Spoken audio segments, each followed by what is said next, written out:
This is the World Satsanga on the 23rd of November 2013. And right now, with a Bijou number, we've got Adriana, Chris and Marnie on board. And, okay, so Adriana's just said, she hasn't got a microphone, I'm in an internet coffee shop, but I can listen very well. Fantastic. Thanks Adriana, at least we know where we are, it's fantastic. I'll send a little text message.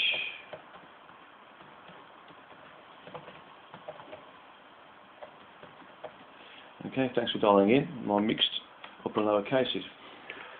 Okay, so what I want to talk about today is walk-ins, because walk-ins are a strange subject which people don't really, well, most of spirit is misunderstood or not understood at all.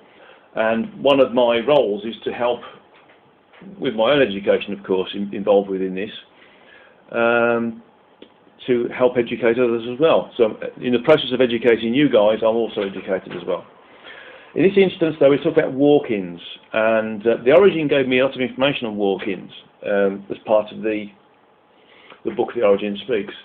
But it's something we've used quite a lot in the past. We think we know what walk-ins are, but there's an awful lot of detail surrounding it. So let me just go through some information about what a walk-in is and what it is not. Okay. So walk-in basically is when the projected aspect of a true energetic self, i.e. the soul, if you want to call it that, vacates the human body which it is using, and it is reoccupied by the projected aspect of another true energetic self. So a different soul occupies that body. If you classify the body as like a motor car, then it's almost like the person who previously owned that car, selling that car, somebody else buying it, and therefore they're using it. The soul or the aspects therefore being represented by the human body moving in and out of the car. So if I own my car, me as the human body would represent the soul, and I'd move in the car, drive the car, use it for a number of years, sell the car, somebody else would use it, and their body would represent a newer soul coming into it. So in aspect, it's the human vessel, the human vehicle, being used more than once, not specifically used by one unique soul, specifically for one particular incarnation. Okay. And there's a number of these different types of walk-ins, by the way. The first one is called a planned 1-for-1 walk-in, which is a partnership where two aspects, either from the same energetic or true energetic self, i.e. our true our higher selves, or our oversoul, or our true energetic self, whichever way you want to call it, allows another part of itself to move in. Or it's a completely different aspect, or a different soul from a completely different true energetic or higher entity. And the idea is to plan to share the usage of the same body. Therefore, there are two versions of this incarnate opportunity. The first one is where the aspect decides to use the human body for the first half of its longevity, and the second aspect for the second half. This changeover does not necessarily need to be at the midpoint of the expected longevity of the human body, as it can be really at any point in its existence. And this is where the second aspect wishes to experience the incarnate existence from. So it might be that the first aspect wants to be in there for the first 4 or 5 years, or even 30 years, and the second aspect comes into that body and takes over from there onwards, depending upon how long the physical form is projected to exist for. The term of incarnation and position of changeover is therefore decided before the vehicle is chosen, and some aspects choose to experience only a few days of incarnate existence at either end of the longevity, whereas others swap out at midpoint, as an example, with each aspect preferring either the younger side or the older side of the incarnation, depending upon what was experienced in the previous partnership. So it's almost a case of certain aspects or souls preferring to, in essence, specialize in a period of incarnate existence and then work with that and then move out. The second version of this particular walk-in is where the two aspects are continuously swapping out. So they are both experiencing the same incarnation in an individual way over the longevity of the human body selected. And this version can and does present itself in terms of quite profound personality changes. Sometimes people classify this as being bipolar, okay, or psychotic, where the personality changes are quite profound when each of the different souls move in and move out of the body. So if you see somebody who has a particular mood swing on a regular basis, or on a basis that is recognised, and that particular mood swing equals a known, or should I say, over a period of time, recognised personality, then you can think to yourself, well, hang about, is this actually a mood swing, or is it part of a one-for-one walk-in, where the two particular aspects involved are really just swapping out on a regular basis, maybe once a week or once a month or once a day. Then they're changing from one particular aspect that's incarnating within that vehicle to another one. So it's interesting to note that mood swings might also be represented by walk-ins. The other version of a walk-in is what I've been told to call a bailout walk-in. By bailout, I mean it's an unplanned one-for-one walk-in. This is when an aspect has decided it can't stay in the incarnate state any longer. It's had enough with being incarnate, for whatever reason, but mainly because the physical environment is too harsh for it to cope with. And there's a lot of this. This is a number of... Basically, one of the reasons why people commit suicide or terminate the vehicle is because they can't cope with being incarnate any longer. And an alternative for this, to preserve the physical form, is to have this bailout walk-in where the soul that's part of it, that's struggling with incarnate existence, gets an agreement to really allow another soul to come in and take over that particular form for the rest of the vehicle's life existence.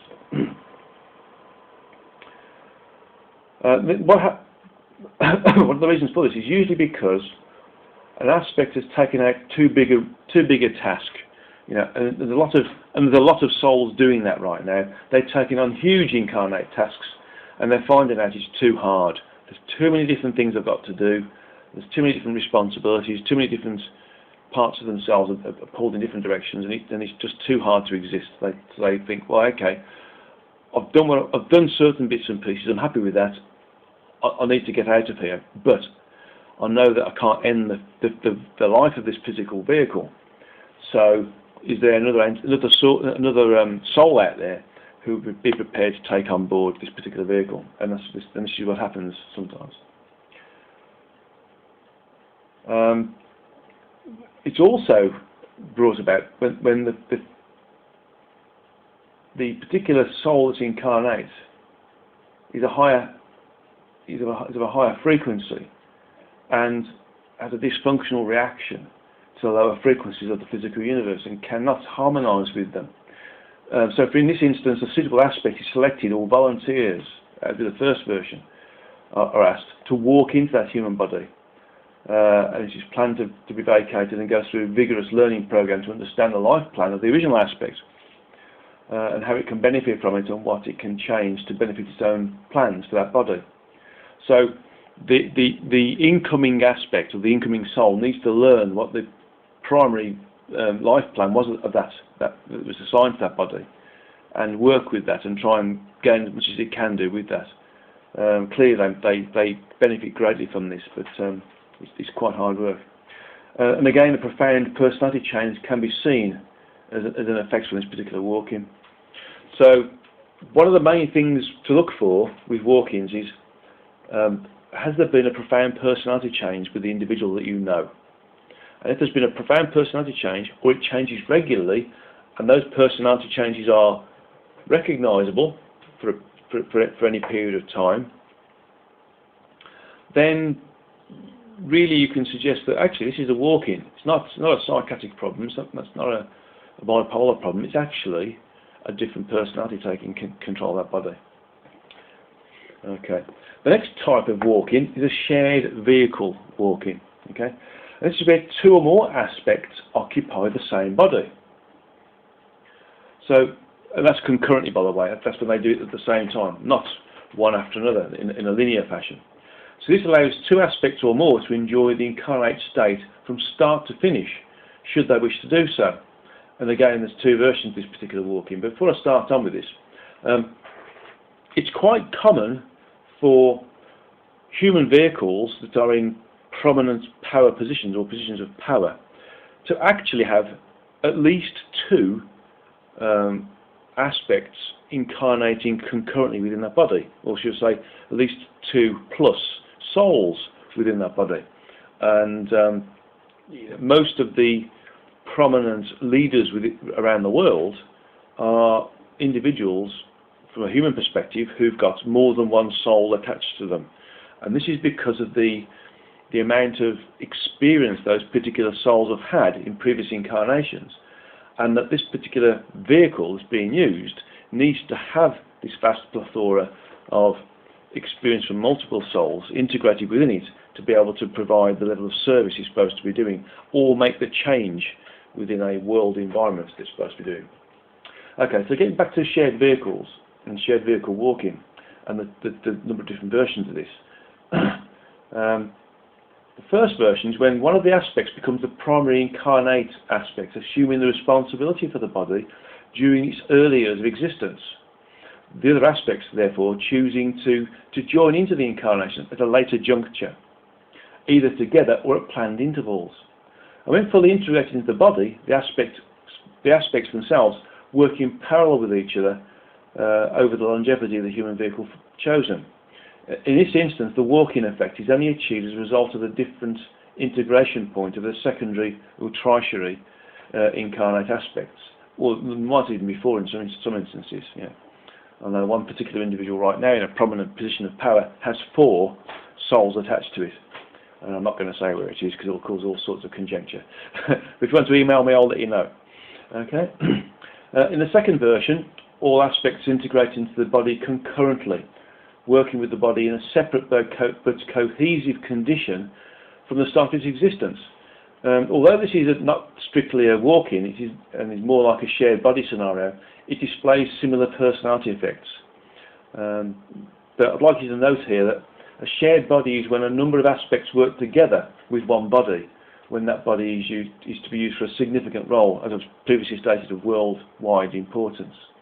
The shared body scenario differs normally from this description because the aspects work in concert as one integrated aspect within one body and not as separate aspects within the one body. That means basically the 4 souls, for instance, that may be integrated into one particular human vehicle, human body, don't work as 4 separate beings, that they operate as 25% of a separate soul. So they present a portion of themselves and integrate that with the other souls or the other aspects that are projected within this vehicle to create like a composite soul, if you want to call it that. The personality effects of these types of walking are mood swings or split personalities, some of them being profound, by the way, during the early years of the growth of the human body. Okay. There's another version of walking. In fact, there's several versions of walking here. The one's called a rotational shared vehicle walking, when there's a number of aspects using the same body in an isolated condition but on a rotational basis. That rotational basis being based upon a planned time period for incarnate existence of a specified aspect before swapping out. In this particular instance, the body experiences a continuous change in the incumbent aspect based upon a known number of aspects working with the body. So these aspects can swap out after any desired time period from a few days to a few years, by the way. People observing the human body that is being used in this way see a level of disorganisation as the newly rotated aspect becomes used to the body and that the responsibilities it has taken on board are starting to be actioned. So you might find that if you know somebody who, on a sort of every now and then starts to go completely disorganised or loses the plot, you might think to yourself, well, actually, they're not actually losing the plot. It's because there's another soul become attached to that particular body, and the previous one's moved out. In terms of efficiency, although it is a particular efficient way of using the human body, it also has the effect of displaying, again, split personalities, with some of them being quite profound. And this can be profound conditions throughout the longevity of the human body. So it's quite an interesting observation, or phenomenon to observe, is the rotational shared vehicle. There's another one called the temporary walking.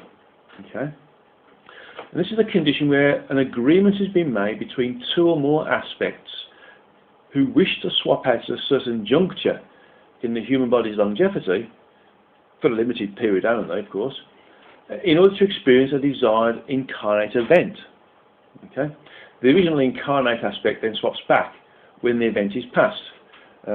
This also can be performed as a shared condition, where the incumbent aspect shares the body with a temporary aspect for the desired event, which then moves out afterwards. A good example of this is, for instance, if somebody was experiencing the tsunami, which was around 2003, and they wanted to be part of that tsunami, one of the survivors, for instance, they could move into that body, experience being in the tsunami, experience surviving, and then move out of the body again. So they've experienced a particular event that's within the physical universe, specifically on the Earth side, that particular body or that vehicle would have experienced, but they've experienced it on top of the incumbent soul or aspect that's already part of that vehicle. The thing is, though, this is a particularly disturbing thing to see from the unaccustomed and uneducated observer, because the personality will appear to do things that are completely out of context for the period of swap or share, and then return to normal afterwards. The memory of the change in the personality may even be lost to the primary incarnate aspect, who, when challenged, for instance, may deny all knowledge of such behavioural or personality-based changes. So it's almost like you see an individual have a complete change in personality for, say, 5 days, a week, 6 months, and then they'll change back again to what they were. And there'll be no rhyme or reason for it, there'll be no explanation for it. In fact, the incumbent soul or aspect, when questioned, won't even remember it, for instance. But all they'll think of is, oh, I can't remember that period of my life, and maybe the 6 months gone by that I don't remember. But they won't pay too much attention to it. But what will have happened there is that they'll have swapped out to another soul from a temporary basis for an agreed period of time. There's also another walk-in, which is called the rehabilitation walk-in. And this is used when an aspect has had a particularly damaging incarnation and needs to be eased back into the incarnate experience slowly, specifically if they want to go back into the incarnate cycle to clear any karma out, or to try to accelerate their own evolutionary condition by continuing through the incarnate cycle and trying to remove any karmic aspect that's attached to them. So in this instance, it is a body that is experiencing a good existence under the incarnate aspect, and then it is selected for the rehabilitating aspect to use in the short term. So for instance, if a particular body and its aspect or soul are having a really good incarnation, they've got a good marriage, they've got wonderful children, wonderful wife, wonderful friends, a great job, they're enjoying it, all parts of life are wonderful, then this particular body can be used to rehabilitate a soul or an aspect that's had a really damaging previous life, and it's been so damaging that they really don't want to incarnate again, but they may well need to clear some of their karma or anything else that's there. So again, this can be a swap or a share, and it's dependent upon the level of distress the aspect has experienced and the depth of integration within the incarnate existence that's being allowed. allowed by the rehabilitating aspect. So there's a level of integration there involved, where the entity that's coming in, the soul that's coming into this particular body, is being allowed a certain level of integration, or should I say a depth of integration, in terms of what they need to get them back on track and working with the opportunity to be incarnated in the first place. So for the aspect that's being allowed to use an existing incarnation for the benefit of rehabilitation, this is an act of grace on behalf of the incumbent aspect, and it's an act of major service, because it won't have been planned before the incumbent soul or aspect incarnated.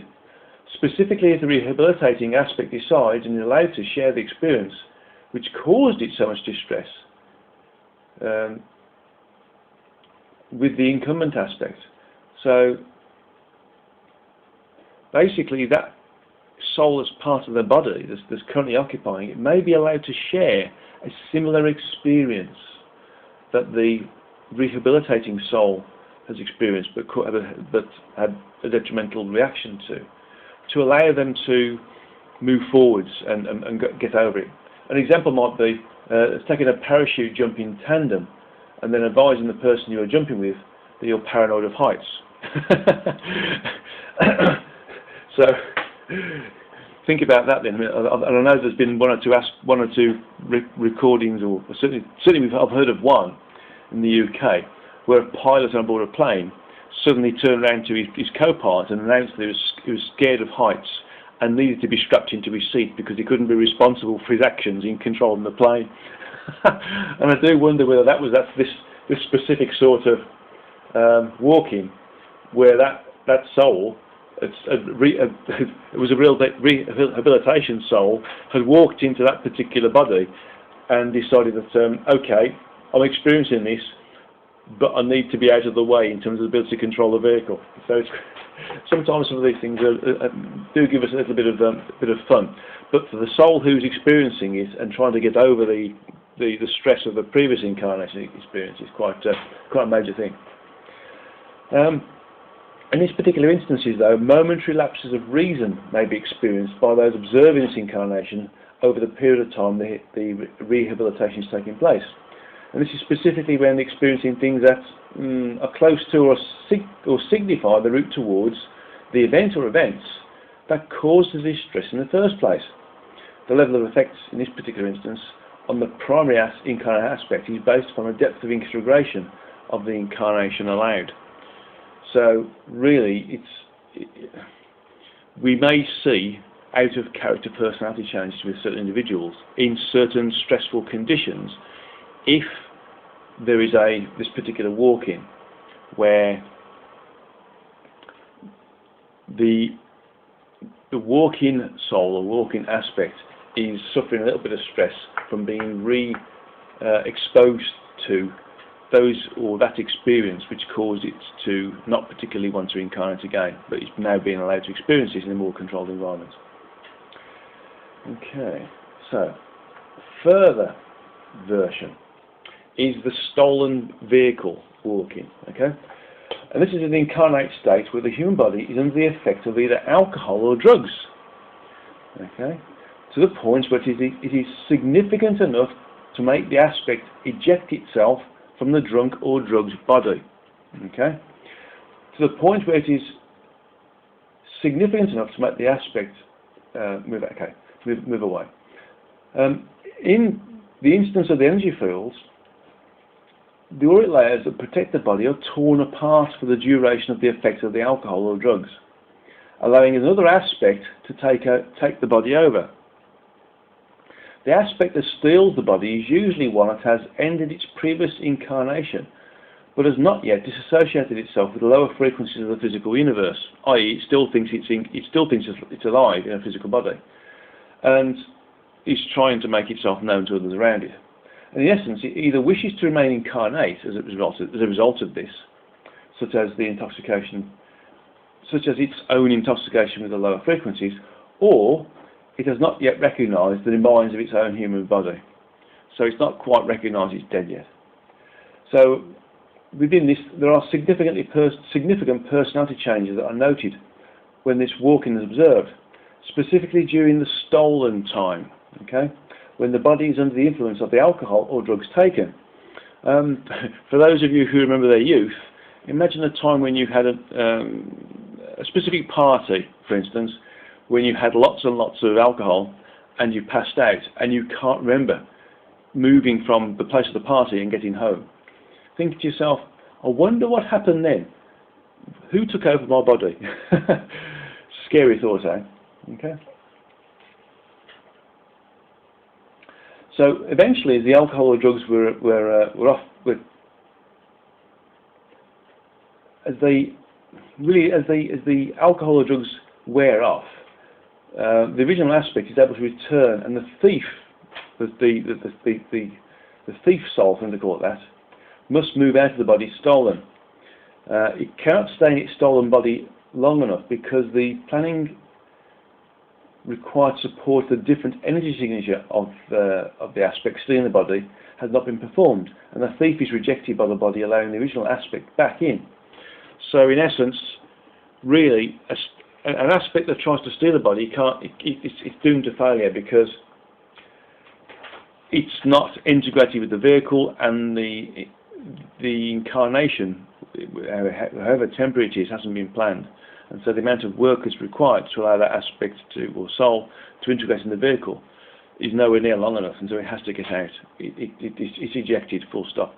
In a similar way to the original aspect was ejected when that physical vehicle was exposed to too much alcohol or too many drugs.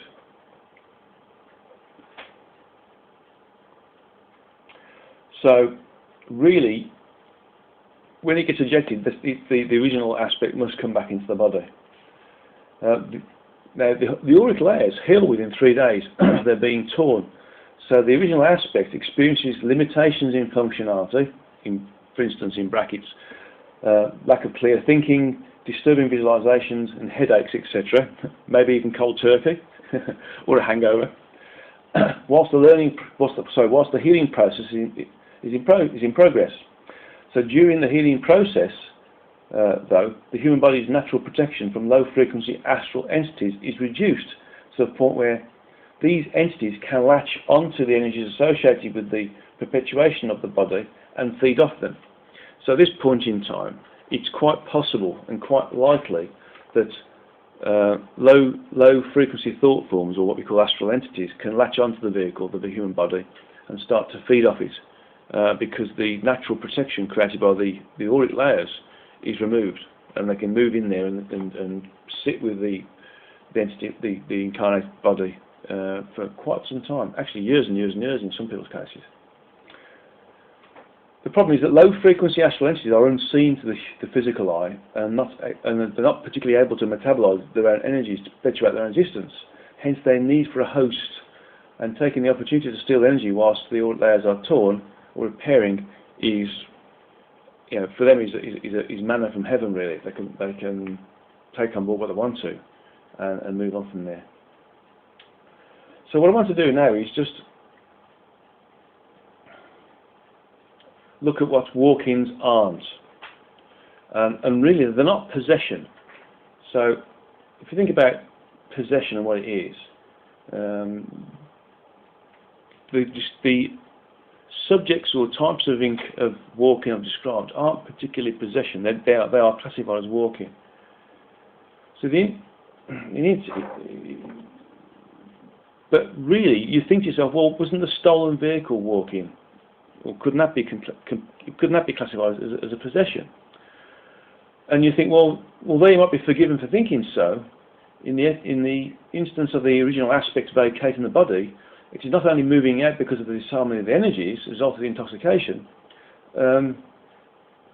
That's the only reason for it, really. It's only moving out because it's been ejected, because the physical form is of a abhorrent frequency for a moment, and it needs to move out. And it can move back in when those frequencies return to normal. The thief, in this particular instance, doesn't remain in the energies of the body. It took because the energy signature is incorrect. So also, in the case of the thief, the stealing soul, being attracted to the body for a sensation, for instance, or sensation seeking, it leaves of its own accord when the influence of the drugs or alcohol wear off, because it may only be going there to experience being drunk or being under the influence of drugs, and it only wants to experience those, and then when it's experienced those and the effect of those different levels of intoxication, or the drugs or alcohol wear off, it loses interest and then moves out of its own accord. But in the case of the thief being interested in the sensations associated with the incarnate only, i.e., it only wants to experience being incarnate and not experience being under the influence of drugs or alcohol, then it's usually in for a bit of a shock. Although it will see the auric layers in their torn state, identifying the opportunity for experiencing incarnation again, it may not wish to experience the sensations associated with this type of intoxication. So it might move into a human vehicle that's had its soul ejected through drug abuse or alcohol abuse, and think, oh, I can experience incarnate existence here for a few moments. But when it moves into that body, it might be shocked. But the sensations it's experiencing, because the human vehicle is under a completely different energy set because of the amount of alcohol being imbibed or the amount of drugs being used. So in this instance, the would-be thief doesn't stay long enough, or doesn't stay for long for that matter, for they are not more interested in the sensations surrounding the incarnate existence itself, and not those associated with being under the influence of alcohol or drugs. So this leads us to understand what different types of possession are. Okay. So if I ask you a question, what about the human body's natural reaction from low-frequency astral entities, when it's reduced to the point where these entities can latch onto the energies associated with the perpetuation of the human body, i.e. those used by the chakras, and feed off them? Could that be classified as a walk-in? I.e., can astral entities feeding off us be classified as a walk-in? And the answer is no, because it's a passive form of possession. It's a passive form of possession through persuasion generally, because the incarnate is given something in return for the energy that they've been relieved of by the astral entity. Astral entities, by the way, although low frequency, exist in the 4th, 5th, 6th and 7th frequencies of the multiverse created by our particular source entity, and therefore can latch onto the energies associated with these levels of the human energy field or aura. They can't exist above or below these frequencies. They get returned to source energy above the 7th, and below the 4th is just too low a frequency for them to exist full stop. So they can't metabolize their own energy as well. So they need a host. And the host must be under their control in some small way to deflect the incarnate's attention away from being attached to them energetically. So the astral entity gives them something in return. And that could be like feelings of physical power, mental power, coercion, and or information. Or information on what to do next based upon an overlay of the astral entity's precognition of that are given to the host, for instance. And so they are really able to make the incarnate soul think that it's thinking for itself as well. The problem is that the incarnate soul, or the aspect which is there, starts to accept how they feel energetically and how they feel with this level of extra information or power given to them by the astral entity. And it starts to feel normal. And so they accept this level of new, depleted, should I say, powerful self, surprisingly quickly actually. So somebody who's being fed off, but given little bits of power, won't specifically know that they're being fed off and being given bits of power, apart from the fact you might hear one or two choice words like, I'm constantly tired, or, you know, I must work and do this all the time, or, you know, I feel drained. You know, these individuals constantly are on catch-up sleep time. but the thing is that though, as time goes by with the host and the entity, and they work together in tandem, the one being used to an expectation of the rewards being given by the other. So the incarnate soul starts to get used to all of these different things given to it, and starts to get used to the treats associated with giving up certain levels of energy. And so the astral entity, through giving rewards or feelings of power, etc., is able to passively control the host. And this is passive persuasion or passive possession, because the host's personality is, to all intents and purposes, unchanged, with the exception of a few enhancements, that is. You might find that some of them start to become very good at something, as an example. They can move on with different things they couldn't do previously. Maybe they suddenly start to get very good at a certain subject, and they've started to do very, very well with that. So the next session is about what a walk-in isn't, is full possession. So if what I've described is passive possession, and it's most definitely not a walk-in from the description I've just said, then we argue that what is full possession? And one of the things I was thinking about is sort of the horror films we have in the UK and probably in the States, where we've got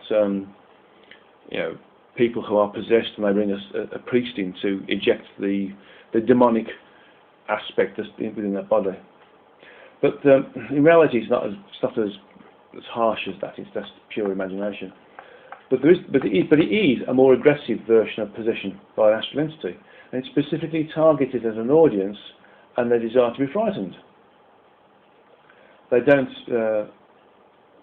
happen very often, and are more aligned to the astral entity having such a strong link with its host that it wants to become the host, though it can't.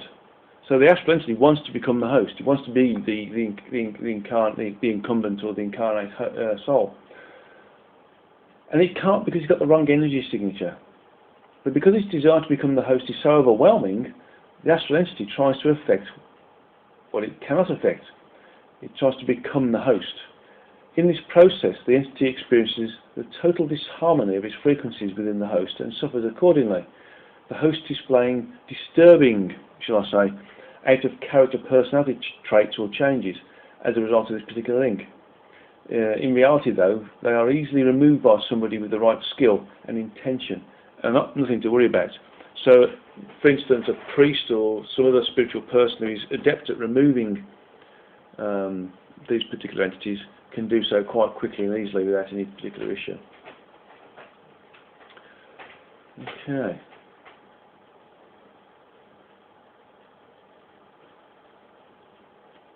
It's particularly interesting, this specific type of walking, because it is not another human soul that is working in this instance, and it's a lower frequency entity. And there's a bit more information on this I'd like to share with you, because it works because actually, when there's a level of synergy in terms of that which is being given to the incarnate soul and the lower frequency astral entity, then they start to give energetic permission to that entity to almost control them, and therefore you could argue that they're being coerced. But it's a very good level of coercion, very high level of coercion. It's like being physically in love. That's one type of coercion that can be used by a partner who is not pure of heart. This can be when one person is besotted with another, and the other recognising the opportunity to use this as a possession opportunity. So if somebody's in love, head over heels in love with you, but you're not, and you are not particularly, shall I say, pure in your thought process, and you think, okay, I can use this level of besottedness to my benefit by getting this individual to do things they wouldn't normally do. That's another particular way of possessing somebody. So another way of classifying this particular method of possession is the desire to please another as a vehicle to help in their own progression in some way. and that progression being career, social standing, or even financially based progression. So I then sort of think to myself, well, does this mean that, or does this explain some energetic links that I've removed in some of my healings? And the answer is really yes, because possession is created through the possessed giving the possessor permission to connect energetically through one of the mediums I've previously discussed. And this link is often so willingly accepted that its true intention, whether initially supported or as a result of relationships changing, is not noticed, either energetically or logically, although those around them can see that there is something not quite right with the behavioural pattern of the possessed, or that the possessed themselves can't see. So really, the energy link is like a pipe, basically. It's like if you imagine an energetic pipe that goes from one person to another person, and in between the pipe, if you think of like a hose pipe that's having water in there, that water is energy, and that's the link between the two individuals. And the size of this link, for instance, the diameter of the pipe, is an indication of the level of communication or coercion that's being achieved between two entities there. So, really, that is the types of walk-ins that are available and have been experienced by individuals. It's quite a big subject there, and I don't expect you to understand it in one go. Clearly, because this is recorded, you can listen to it in your own free time. But does anybody have any particular questions on the walk-ins and the different types of walk-ins that we've just talked about?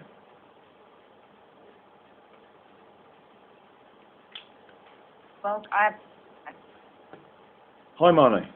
I had a series of years, several, I don't know, for 5 years, where I would I don't know if it was a walk-in, but I would speak another language, a language that I don't speak any other languages, and I'm not sure this one's a language that anyone knows currently, because everyone who heard me talk like this, anyway, they said they couldn't recognize it, but it was a little frightening, and I'm just curious if you have any insight as to if that was a possession event or a walk-in event, or what in the heck that was.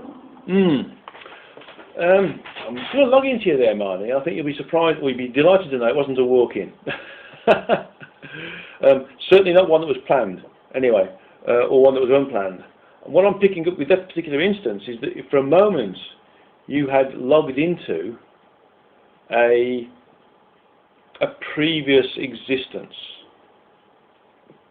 and basically and totally unadvertised, and in a totally uncontrolled manner, was starting to communicate using a language form that you'd learned in a previous incarnation, some 15,000 years ago, I've just been told. So that's not a walk-in as such.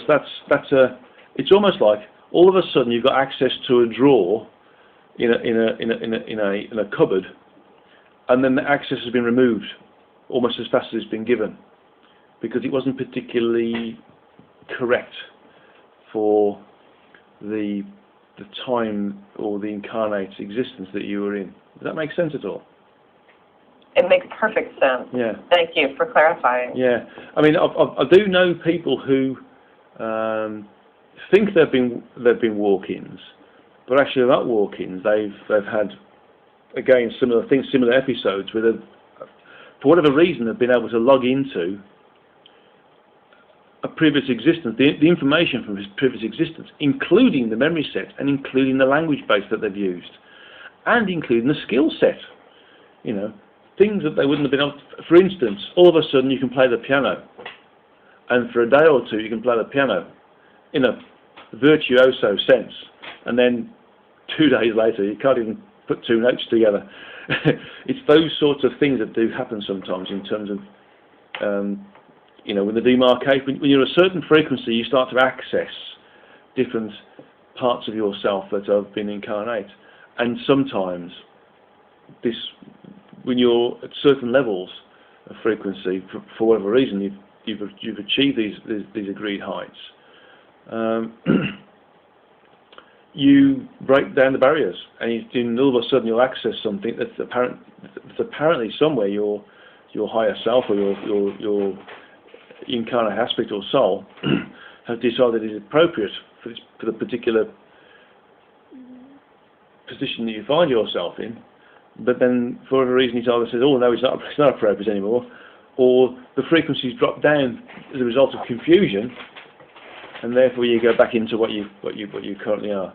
Although, from another position, there are individuals who would experience a walk-in, and that particular soul may, in error, use a language base that was used in its previous incarnation, because it hasn't quite made the jump between what it was previously and where it is now in its temporary condition, or the condition it's got available to it within the remaining time within that particular vehicle. So rest assured, your particular instance was a case of being a higher frequency and accessing something by accident, whereas in other people's instances it's a case of one of the different types of walking we've just discussed. Thank you for that, Marnie. It's interesting though. And in fact, actually, when certain Christians, for instance, certain Christians make a big deal of being born again, and some of them start to, shall I say, speak in tongues, it's not because they're born again. It's because they've reached a certain level of frequency for a moment, and they're able to access different languages quite naturally, but without control. That have been used or accrued or used in different incarnations before this particular one. Okay, thank you for that. Anybody else got any questions? I think Adriana was trying to. Okay, so Adriana has just asked how to deal with somebody that is bipolar or has walk-ins or a low frequency entity. What about helpers? Can helpers be walk-ins? Okay, I better ask the question about. I'll answer that question backwards. Can helpers be walk-ins?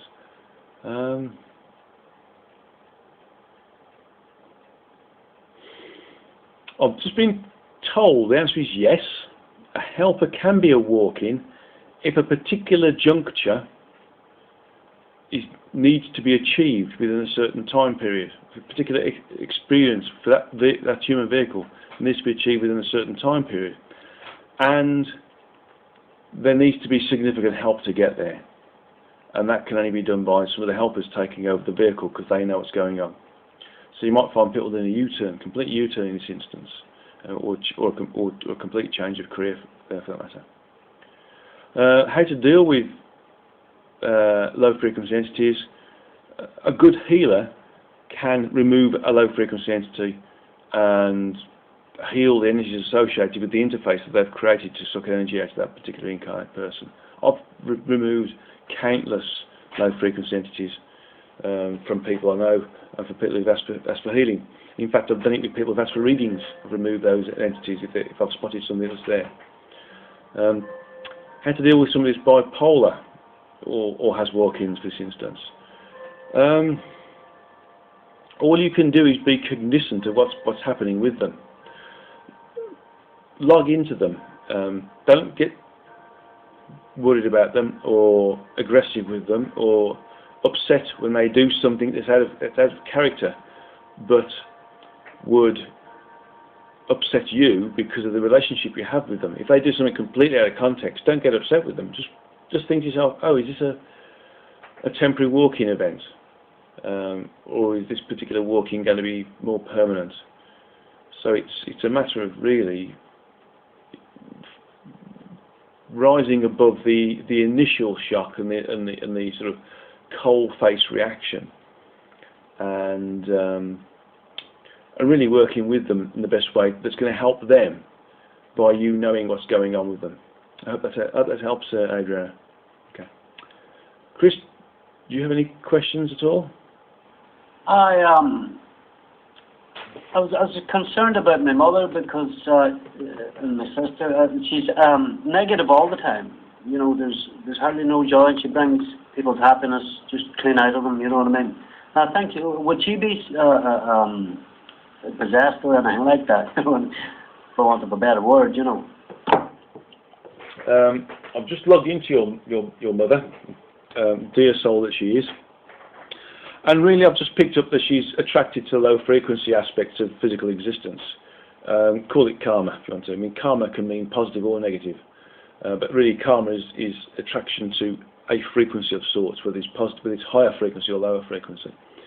And in her particular instance, she's had, shall I say, a lot of experiences that have been suboptimal, and it's made her focus on the lower frequency aspect of incarnate existence, and she's circled around it quite a lot, and sometimes she goes down and sometimes she comes up again, and really it's to do with, in her instance, it's to do with karma. It's to do with working with and being associated with and being attracted to the lower frequencies. And sometimes, you know, for people who are attracted to lower frequencies, some of it is relieving for them. For instance, gossip, you know, gossiping about some individuals is a great relief. It's a great stress reliever for people. And so I think, from what I've just been picking up, she's been attracted to that as well. And as a result of that, some of the biggest subject matters that gossipers and gossip is about the negative aspect of somebody, that part of somebody that we don't like, or more importantly, that part of somebody that we don't, that's displaying a function that represents some part of ourselves that we don't like. And that's what happens in this instance. But no, she's basically focusing on the lower frequency aspect of incarnation, Chris. Can I help her in any way, no? Just send her love. That's the biggest antidote. If you'll send her love and you're always positive around her and positive with her, and you don't get drawn into her own mindset, that will help her a lot. Okay. An awful lot. Yeah, an awful lot. Yeah. Okay. Right. I'm getting cognizant of the fact we're getting close to 10 o'clock in my time, which is close to the end of the hour. Does anybody else have any other questions? Because I'd like to go into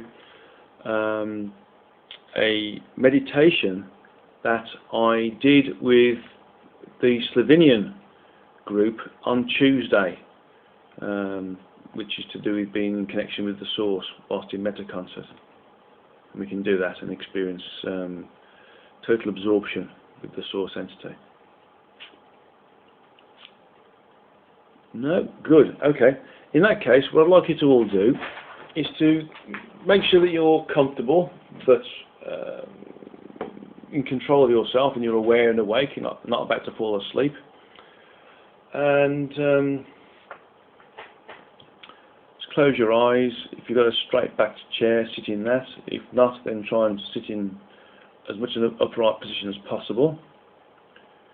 Close your eyes. Place your attention and your focus on the area of the third eye, which is in between the two eyebrows and above the bridge of the nose. And you can place your hands on your thighs, closer towards where the thighs meet the lower body, if possible, but with the palms of the hands facing uppermost. Okay. Some of you might feel pressure or pressures around the third eye area of your skull, or around the periphery of your skull as well. Just that lets you know that you're logging into energies, by the way. Okay. So I want you to imagine, or use the words that do the same thing as imagination, or give you the same level of intention. That you're walking down a corridor, a quite small corridor, white corridor, and at the end of this corridor there's a white door. So you move down this corridor, you get to the white door, and you open the white door. And this leads you into a white room, quite a sizable white room, and there's a whole bunch of chairs slightly to the right of you, but at your 12 o'clock position, there's 3 chairs that have already been laid out. The additional chairs are there for people to log in later, either via Skype or by listening to the recording, and therefore moving into our event space. But I don't want you to focus on those. I want you to focus on the 2 chairs that are either side of a middle chair. So there's 3 chairs, and there's the chair to the left and to the right of this chair. This is the chair, this middle chair. So I want you to move into this room and turn around and close the door. And when you turn around and look back at these chairs, I want you to notice that I'm sitting in the middle chair. The 3 chairs that are there, 2 spare chairs, one either side of me. The middle chair is occupied by myself. Okay. So now I want you to sit down in one of these chairs, either to the right hand side of me or the left hand side of me. And I want you to think that you're taking my left hand with your right hand, or my right hand with your left hand. And so you've got contact with me energetically by using your visualization of you taking my right hand with your left hand, or my left hand with your right hand. Okay. Now don't worry about whether there's anybody else occupying the same seat. They've got their own event space to work with, and so therefore they'll be separated out. So in essence, we're separately together. We're all together, linked together, but we're in different parts of the world, of course. The linking is the intention to work together. And you're working together because at the moment your right hand's holding my left hand, or your left hand's holding my right hand. And I want you to imagine that we're going to create a little circle. I'm in the middle, and then we've got Marnie and Chris and Adriana just forming a small circle. It doesn't matter how you think of this, it's just all you need to think about is that the small circle is represented by somebody taking my left hand with their right hand, and somebody else takes their left hand with their right hand. And then eventually 2 or 3 people later returns to me, and we've got a circle there where left hands are in contact with right hands, and right hands are in contact with left hands.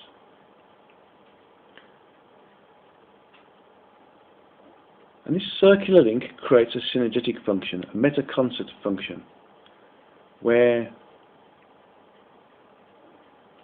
everything we think and do, if we're thinking and doing it in MetaConcert, and by MetaConcert I mean that we are thinking about the same thing with the same level of mental intensity,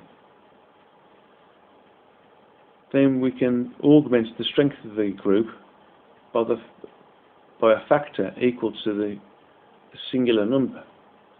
So I believe about 1.5 years ago, myself and a couple of others were asked to move out of the company, and we worked together to create a synergetic effect and to move onwards. But in this instance, there's 4 of us, and so the synergetic effect is not 4 plus 4, it's 4 times 4. And so we've got the equivalent of 16 individuals in our group.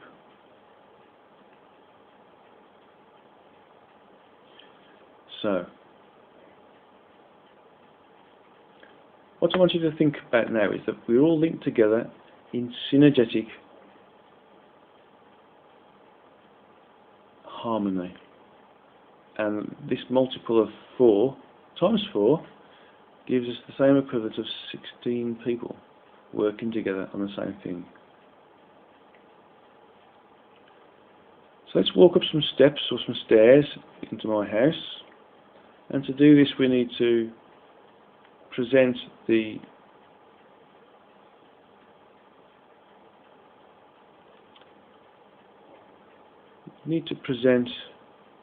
ourselves as working in a synergy together.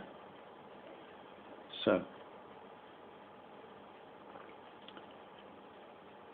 feel the presence of the others with you. You might find that your hands are tingling, or you might have pressures around your crown or your third eye area. Just feel the presence of the others.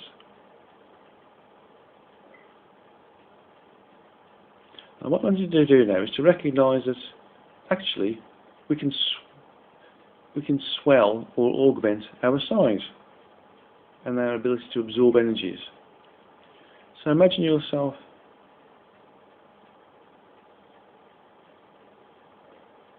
taking your hand with the other person and this creating this loop. Now in the middle of this loop we are creating almost like a TV channel. Okay?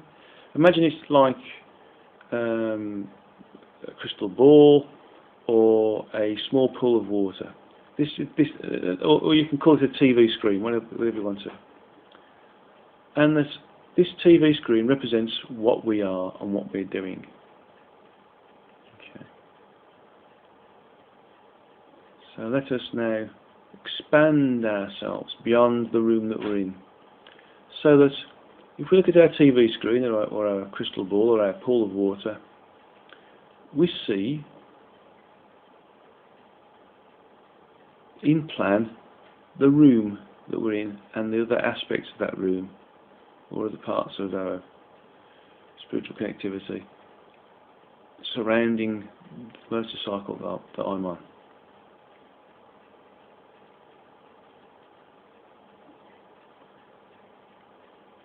So let's expand it further and imagine that this circle surrounds the room that we're in. So the room that we're in the building that we're using to create this particular area that we're in. We're in a white room in a building, and previously we envisaged, for instance, me on a motorcycle, and that it's just surrounded that, and now it's experiencing the visual aspect of us seeing the room that we're in. So expanding our consciousness and our effectiveness. Now I want you to experience or think about it expanding further, and that the pool or the crystal ball or the television screen that's within this circle that we're in now shows us having the whole building within it. So we've now expanded our consciousness and our awareness and our ability to communicate to an area which is larger than the room, which is now the size of the building. So as we progress further, we can expand our consciousness, and the representation of our consciousness is represented by this pool or this TV screen or this crystal ball in front of us. And so any visualization we give ourselves is equal to how we've expanded our consciousness. So right now the image in this circle represents the building that the room's in. So let's imagine that we expand ourselves even further out and we encompass the suburb that the building's in.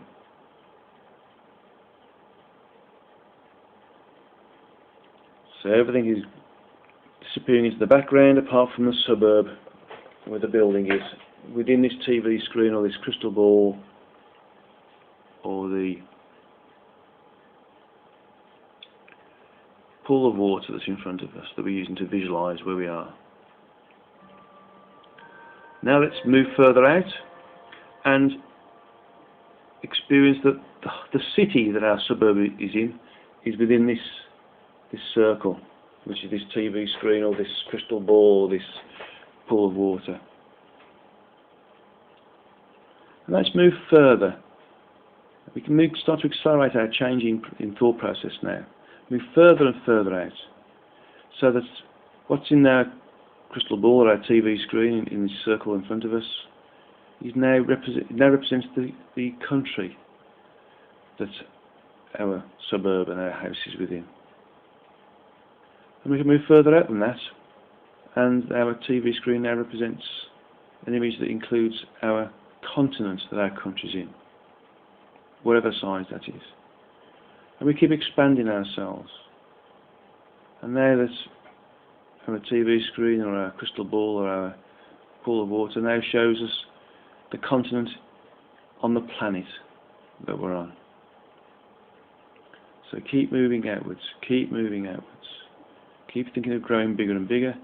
And now we start to see that actually the image in our TV screen or our crystal ball or our pool of water is now equal to the solar system.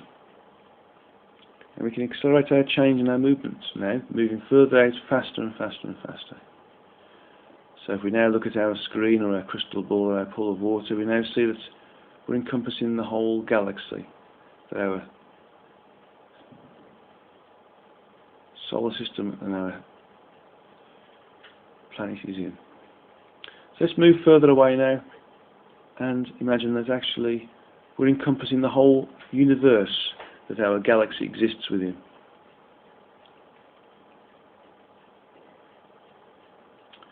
And now, recognising that our universe occupies 12 frequencies within the multiverse, we can now expand ourselves further and further out to include these frequencies from a higher perspective. And so from here we can think of ourselves as moving out, and the multiverse being a series of spheres within each other, or moving out from each other. If we imagine ourselves above a series of spheres that, if we counted them, would equal 50, each sphere being a different universal condition, simultaneous universal condition, the larger numbers equaling a higher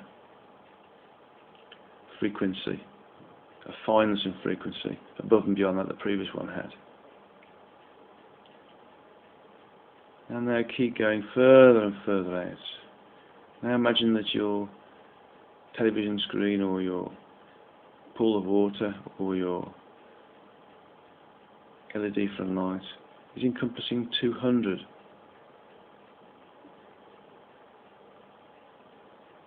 200 areas, 200 frequencies, 200 spheres, and the simultaneous universe is associated with those 200 spheres.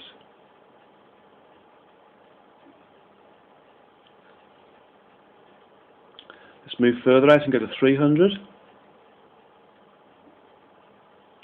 So we've now got 300 spheres in our visual, in our TV screen or our pool of water or our crystal ball. Let's move further out and go to 400. And further out and go to 408. The 408 frequencies associated with the multiverse. And if we look into our TV screen or our crystal ball or our pool of water, we see spheres below us. We have a single sphere on the outside, but then the spheres within the sphere. And these spheres within the sphere are the different frequency levels and the different universal environments associated with these different frequencies. And so we expand ourselves out one last time so that we are equal to the perimeter of the energies associated with our source entity. And so we'll sit here, allowing ourselves to integrate with the energies that are the source. They can talk to us as a result of this. Whether it's talking to us now or later, it doesn't matter. But right now, we're here at the outer edge of the source entity.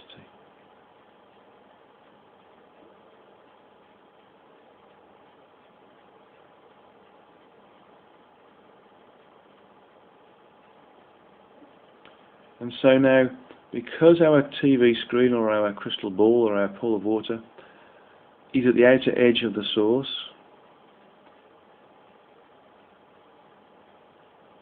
we're moving beyond the 408, we're now moving further and further out, and now we sort of encompass the outer edge of the source itself being a bubble or a sphere of energy within the area of known self-awareness of the origin.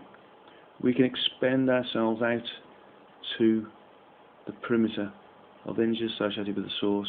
We become the source. So everything in our TV screen now is just source energy, source entity energy. So allow yourself to experience the energies of the source as they permeate through us now, coming through the TV screen, engulfing us, bringing us into the same frequencies that it uses every day, that we experience when we're disincarnate, but it's difficult for us to experience when we are incarnate.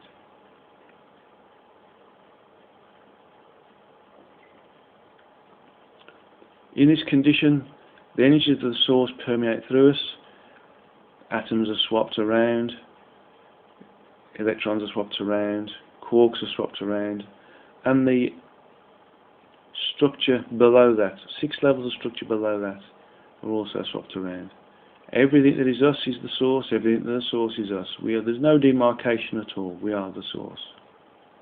And the source is us. And we are together and one with that which has created us.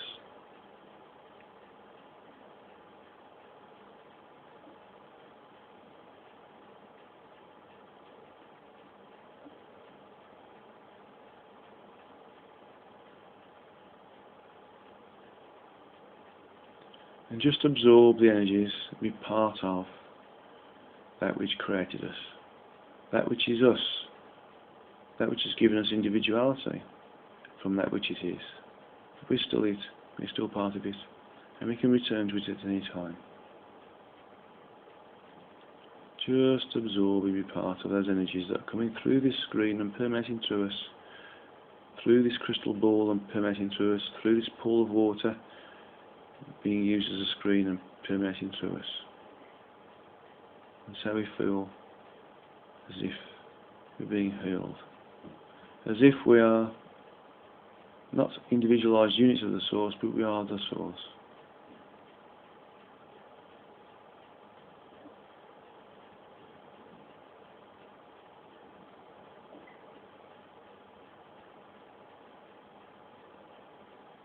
So just bask in this energy for a moment, being one with the source and the source being one with you. There is no individuality, there is just you, and you are the source.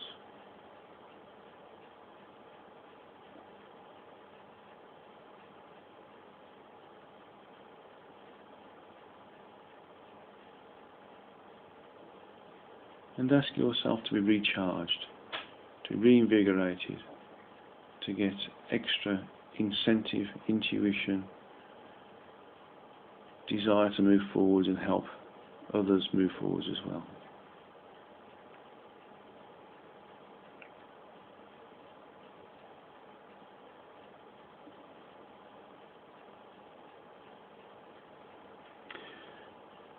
And so, having been one with the source for this short period of time, we can now depart from it. And to depart from it, we allow our intention to shrink our view away from being at the outer perimeter of the source, and that the TV screen itself, or the crystal ball, or the pool of water, only starts to show this pool of water being inside the circle of our connectivity, our left hand being taken by the right hand, etc., all the way around. We start to move back in again until we see that we are encompassing a series of spheres that have 408 levels.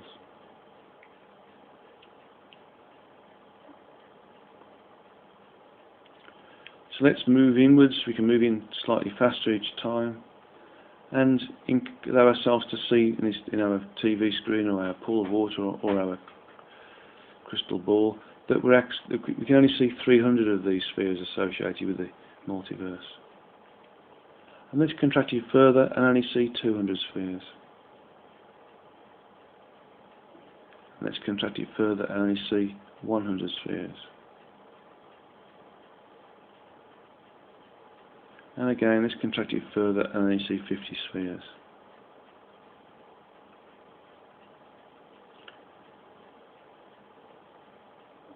And now contract it one more time, we only see 12 spheres. But these 12 spheres represents the energies associated with, or the frequencies associated with, the physical universe. So although we're seeing 12 frequencies, we're only seeing one physical universe. The previous levels or frequencies above the 12th equals a separate, self-sustaining, simultaneous universe in its own right, because the frequencies are fine enough to be able to support the resolution required to allow a universe to exist on its own in a self-sufficient way. So moving back in again now, we shrink ourselves down so we're only encompassing the galaxy that our planet's in. We continue to shrink it down further so we're only occupying the or seeing within our TV screen or our pool of water or our crystal ball, our solar system, where the Earth is. And let's zoom in even further so that we only see the Earth within this TV screen or this crystal ball.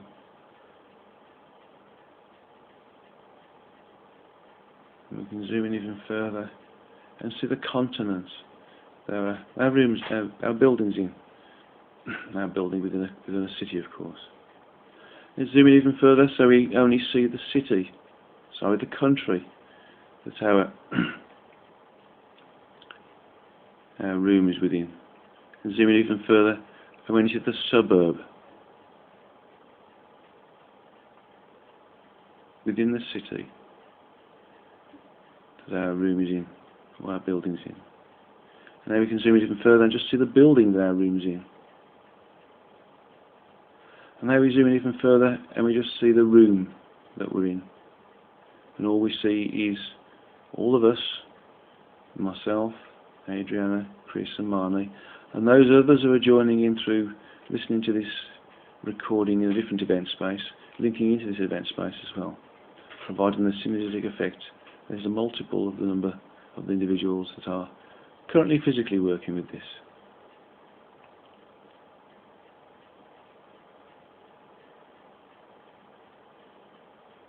And so our concentration brings us directly back into the room.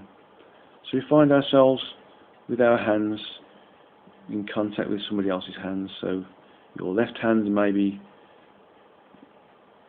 holding my right hand and my right hand might be holding your left hand. Or you might be holding my left hand with your right hand and your left hand might be with somebody else.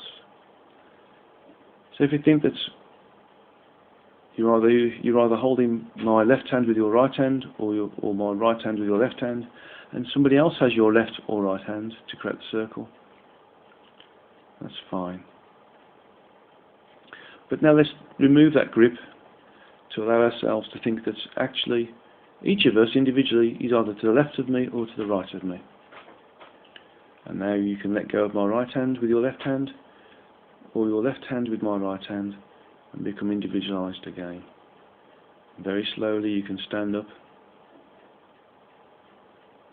walk out of the room where the chairs are and myself, this white room, close the door and walk down the corridor to take you further away from this room. And in doing so you allow yourself to come back into the environment that you are physically, and you can come back into the room that you are. And if you have any water around, please drink some water, it'll help you to ground. And thank you very much for being part of this separately together synergetic meditation to experience being part of the Source in totality. Okay. How are you all? Adrian. How are you, Chris? Peaceful. No, and I felt that ringing in the ear. Good. Right, that's a good sign. Yeah. The ringing in the right ear is a sign that you're hearing some of the chakras. Okay. Marnie, how are you? Good. Feels very relaxed and tingly. Tingly. Again, a tingling is a physical response to your body being lifted a few quantum levels also. And Adriana says thank you. Did you get any physical responses, Adriana? I've got to wait for Adriana to do some typing here right now. She's doing it. I'm cognizant we jumped a few levels sometimes going up as well, by the way. Yes. Yeah. Oh yes, she's very hot and a little bit damp and a little dizzy. That's fine. You'll come down a level. Very calm. Excellent. Thank you, Adriana. Okay, well thank you everybody for being part of this small Bijou select group, which is fine. I did notice there were others joining us through other event spaces. That was very good as well. And thank you very much for being part of this Satsanga today. The next Satsanga will be the 28th of December, which is after Christmas, be the Saturday after Christmas. So if you can make it, fine. If you can't, that's okay. And I'm going to talk about the ego, what the ego is on that particular Satsanga. And that should be a single subject matter. And I'm hoping to try to... Lily's just jumped in there, great. I'm hoping to try to allow people to ask a lot of questions as it's the end of year. So if you've got any questions there, I'll be happy to answer those questions and pull the information from the source as well. Okay. So, I think Chris is just scribbling something as well right now. Okay. Thank you. Yeah, Namaste as well. And Lily, I think Lily's just dropped in. How are you, Lily? Did you manage to hear anything at all? Or? Yeah, can you hear me? Yeah, sure. Yeah, I'm here. Good. I just got mixed up with time a little bit. Yeah. It's 2:26 right now here in California. Okay, don't worry. So it's all recorded anyway, so you can drop into the subject. Thank you. It's quite a long subject on walk-ins, different types of walk-in. And the next meeting we have is on the 28th of December. We'll talk about the ego, what the ego is, and lots of questions. So I'm going to have, although it's a reasonably lengthy subject on the ego, I'm going to make sure we've got plenty of time for questions and answers. But so if you've got any questions you want to think about, or even email to me before the 28th of December, if you can get there, fine. If you can't make the 28th of December, send the questions in anyway, because I'll do my best to answer those questions. And of course it'll be recorded, so you'll be able to listen to them on the recording as well. Okay. Well, thank you all very much for joining in. And I'm very aware that time zones are a bit of a problem sometimes. I had a reading with a girl in Brisbane, and Brisbane didn't change. Bear in mind, this is Australia. Brisbane didn't change its time zone, but the rest of Australia did, with the daylight saving change. So that took me by surprise, but never mind. So yeah, no problem at all. And please do enjoy the recording. I shall send it out as soon as I can. And namaste to you all. So thank you, Adriana, for dialing in. Thank you, Lily, for dialing in and sharing your energy. Thank you, Chris, for dialing in. Thank you, Marnie, for dialing in. It's been an absolute pleasure to be there. Thank you, everybody. And namaste to you all. Thank you. Until next time. Thank you, guys. Namaste. Thank you.